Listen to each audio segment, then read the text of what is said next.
আসসালামু আলাইকুম, কেমন আছেন সবাই? আশা করি সবাই ভালো আছেন। বর্তমানে আমরা যারা সৌদি আরবে যে সকল প্রবাসীরা বসবাস করি, আমাদের মধ্যে হিউজ পরিমাণ প্রবাসীরা আছি, কাজের সংকটে একেবারে দিশেহারা হয়ে গেছি। আপনারা থাম্বনেল দেখে হয়তো বুঝতে পারেন যে আমি মনে হয় আপনাদেরকে আগে কাফালার এবং পরে কাজের একটা অফার দিব। না, আগে কাফালা পরে কাজ, এই বিষয়টা নিয়ে অনেকেই শত শত বললে ভুল হবে, হাজার হাজার প্রবাসীরা প্রতারণার শিকার হচ্ছে। কিভাবে? বিস্তারিত জানতে হলে দয়া করে ভিডিওটা শেষ পর্যন্ত দেখবেন। অবশ্যই শেয়ার করে দিবেন যেন সকলে সতর্ক হতে পারে। প্রতারণাগুলো কিভাবে হচ্ছে? আপনি যদি প্রতারণা হয়ে থাকেন তাহলে একটু কমেন্টে জানাবেন। আমাদের কাছে হিউজ পরিমাণ এই জিজ্ঞাসা আসে যে, "ভাইয়া, আগে কাফালা পরে কাজ দিবে বলে আমাকে নিয়েছে এবং আমার কাছ থেকে টাকা নিয়েছে কাফালা করানোর জন্য। পরবর্তীতে আমার এই ধরনের সমস্যাগুলা কীভাবে সমাধান করতে পারি?" তো সমস্যা কি? সমস্যা একটাই, প্রতারণা। আমরা কাজের সংকটে দিশেহারা হয়ে যাই।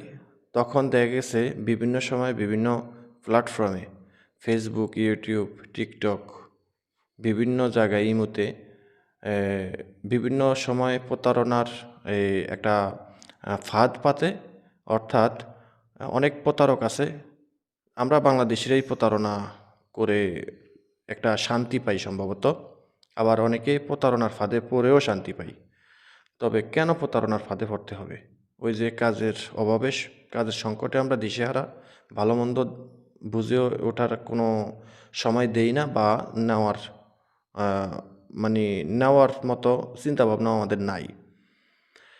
অনেক দালাল, অনেক বাটপার সিটার সৌদি আরবে আছে। আপনাকে বলবে যে আগে কাফালা পরে কাজ দিবে। তো আপনি হয়তো দেখা গেছে অনেকদিন যাবৎ বসে আছেন, কোম্পানির কাজ নাই, কফিলের কাজ নাই বা আপনার ব্যক্তিগত কোনো কাজ নাই। কোম্পানি বা কফিল আপনাকে চাপ সৃষ্টি করছে যে আপনি কাফালা হয়ে যান, কাজ করেন অন্য জায়গায়। অন্য জায়গায় কাফালা হয়ে কাজ করেন। এরকম ধরনের নানান চাপের মধ্যে আমরা অনেকে থাকি। তো আমরা দিশেহারা হয়ে যাই যে আমার আগে কাফালা হইতে হবে। ভাই, কাফালা হইলেই হবে না, বা কাফালা হওয়ার আগে একটু ভেবেচিন্তে কাফালা হবেন। লোভে পড়ে সর্বোচ্চ হারানোর কোনো কারণ নাই, কোনো প্রয়োজন নাই। আপনি যদি দেখেন যে কোথাও কেউ বলে যে আগে কাফালা করাবে, হ্যাঁ, আপনি আগে কাফালা হন। তবে কিভাবে হবেন? আপনি কখনোই কাফালা হওয়ার জন্য আগে টাকা দিবেন না। আপনাকে যদি কেউ অফার করে যে, "ভাই, আমার ৩ জন লোক লাগবে বা ১ জন লোক লাগবে, এই ধরনের কাজ, খুব সুন্দর কাজ, বেতন ভালো, তবে আগে কাফালা নিবে, আমার খুব জরুরি দরকার, আগে কাফালা নিবে, তারপরে কাজ দিবে।" তো কোনো সমস্যা নাই। আপনি আগে কাজের স্থানটা দেখেন, আপনি কি কাজ করবেন, কোথায় কাজ করবেন। আপনি আশেপাশে আপনি একটু খোঁজখবর নেন। আপনি যেই জায়গায় কাজ করবেন, যেই দালাল আপনাকে একটা কাজ দিবে, সেই কাজের তথ্যটা আগে নিবেন। আপনি সেই কাজটা করতে পারবেন কিনা বা আদৌ সেই কাজটা আপনাকে সে দিবে কিনা, এই তথ্যটা আপনাকে আগে নিতে হবে।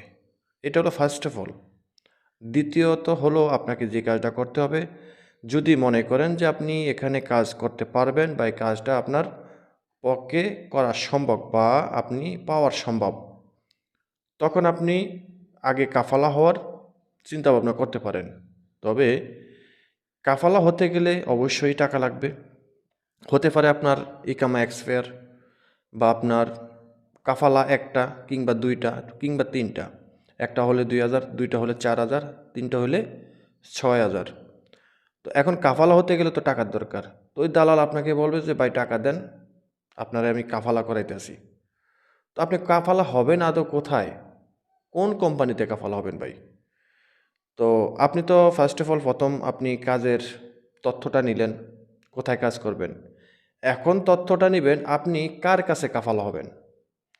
আপনি যার লাইসেন্সে বা যার কাছে কাফালা হবেন, সেই ব্যক্তিকে শনাক্ত করতে হবে।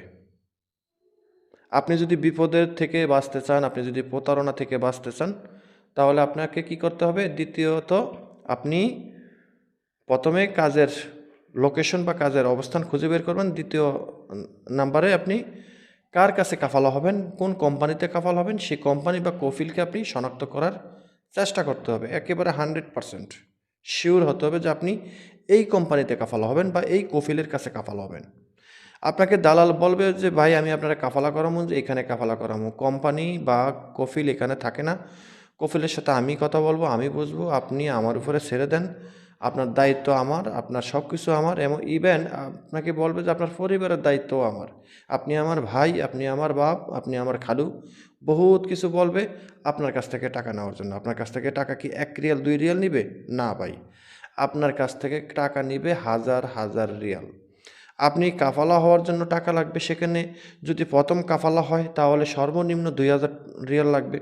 তো এই যে 2000 রিয়াল, আমি ধরে নিলাম আপনার প্রথম কাফালা এটা, তো 2000 রিয়াল, 2000 রিয়াল আপনার কাছ থেকে সে নেওয়ার চেষ্টা করবে, অন্তত পক্ষে 1000 রিয়াল নিবে, বলবে যে আপনি তাহলে 1000 রিয়াল দেন, আমি তলবটা দিই, আপনার কাছে তলব আসবে, তারপরে আপনি তলবটা অ্যাকসেপ্ট করার আগে কিংবা অ্যাকসেপ্ট করার পরে আপনি বাকি 1000 রিয়াল দিয়েন, বা আপনার সাথে কন্ট্যাক্ট হবে যে আপনি 5000 রিয়াল তারে দিবেন কিংবা 4000 রিয়াল তারে দিবেন, সে আপনারা কাফালা করে ইকামা বানিয়ে দিব এবং কাজ দিব। এর মধ্যে থেকে সে আপনার কাছ থেকে একটা বেনিফিটও নিবে, কারণ একটা মানুষ আপনাকে কাজ দিবে, বেনিফিট নিবে না, ফ্রিতে তো দিবে না।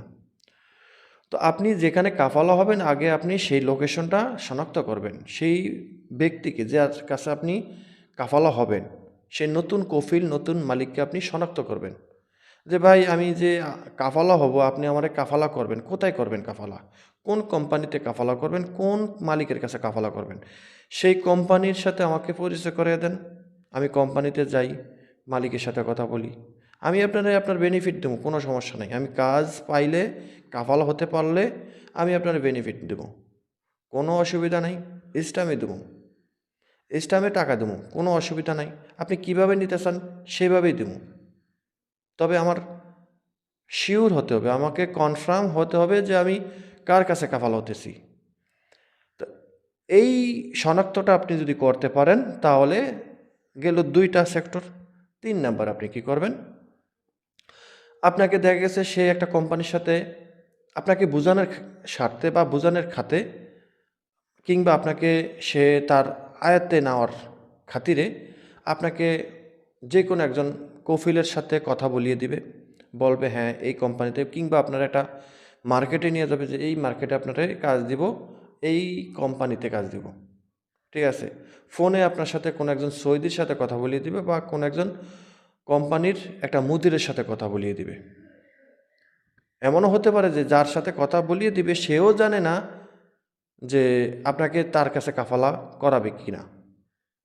এই ব্যক্তি হইতে পারে আপনার তো ধোকা দিবেই, ওই ব্যক্তিরও ধোকা দিতে পারে।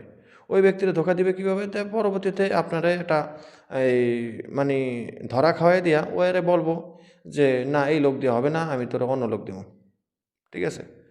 তো আপনি যার সাথে কথা বলবেন, আপনি আপনাকে যদি কোনো ব্যক্তির সাথে কথা বলিয়ে দেয়, সেই ব্যক্তির সাথে কথা বলবেন, কোনো সমস্যা নাই, তবে তার ফোন নাম্বারটা নেওয়ার চেষ্টা করবেন।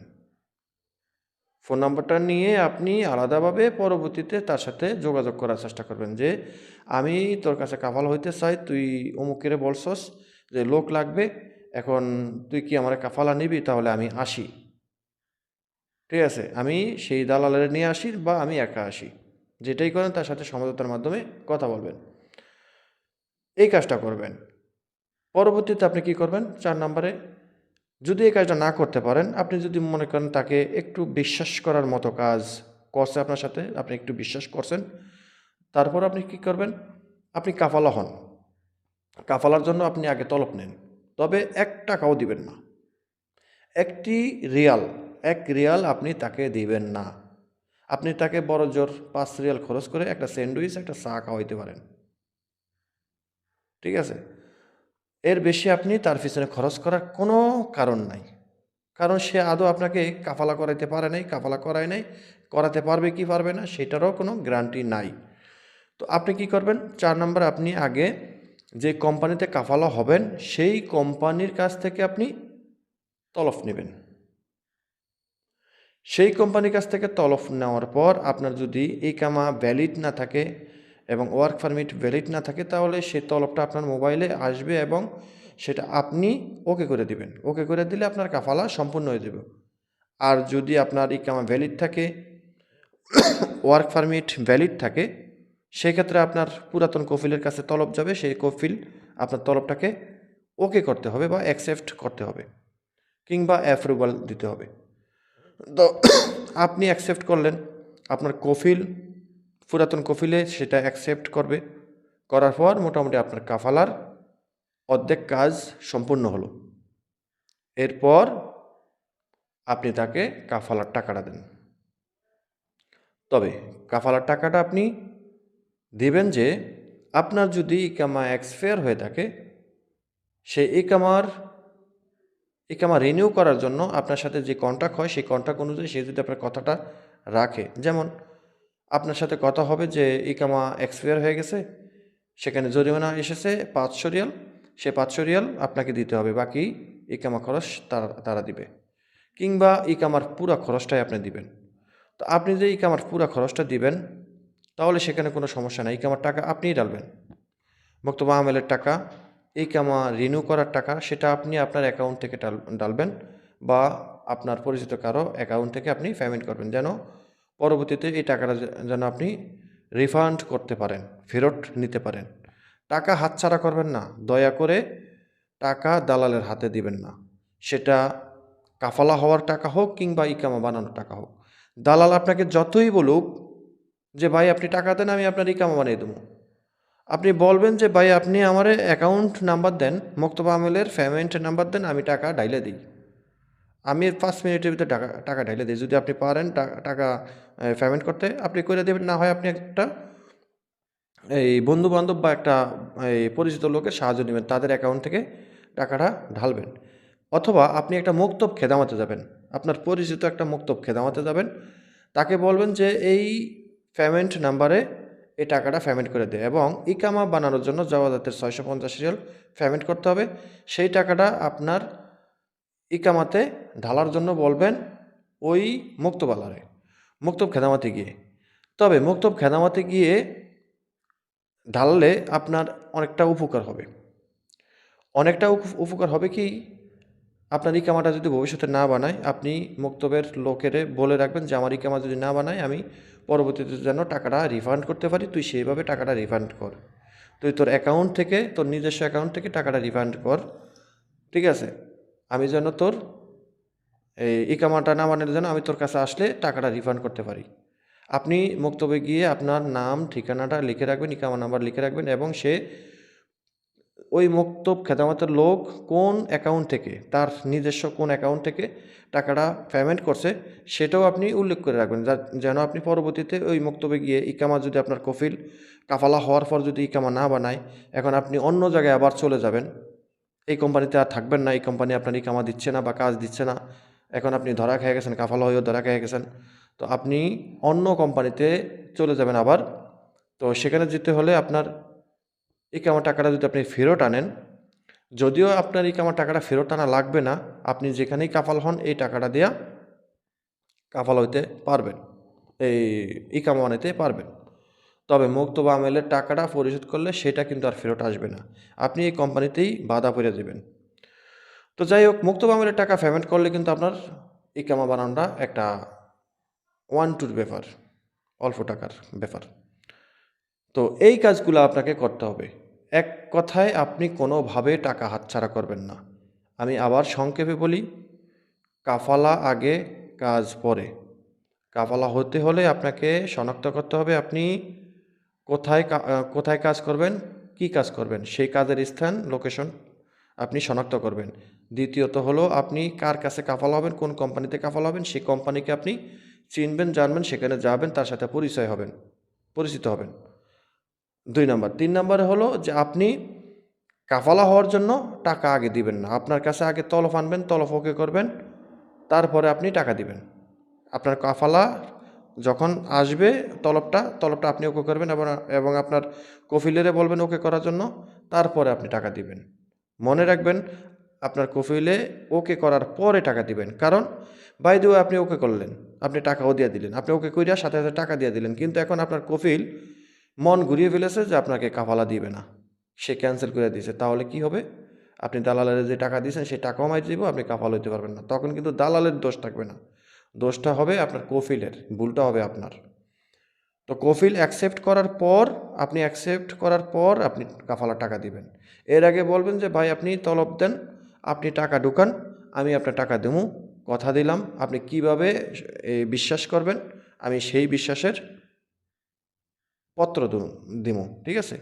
বা আপনি যেভাবে বিশ্বাস করেন আমি সেভাবেই সেই পথে যাব। এইভাবে আপনারা কাফালা হবেন।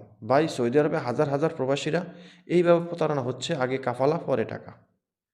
তবে সাবধান, প্রতারণার শিকার হবেন 100%। সবাই ভালো থাকবেন। ভিডিওটা যদি এই পর্যন্ত দেখে থাকেন আপনাকে অসংখ্য ধন্যবাদ। ভিডিওটা শেয়ার করে দিবেন। চ্যানেলটি অবশ্যই সাবস্ক্রাইব করে রাখবেন। সাবস্ক্রাইবার কিন্তু বাড়ছে না আমাদের এখন, জানি না আমাদের প্রবাসী ভাইদের কী সমস্যা। সবাই ভালো থাকবেন। আল্লাহ হাফিজ।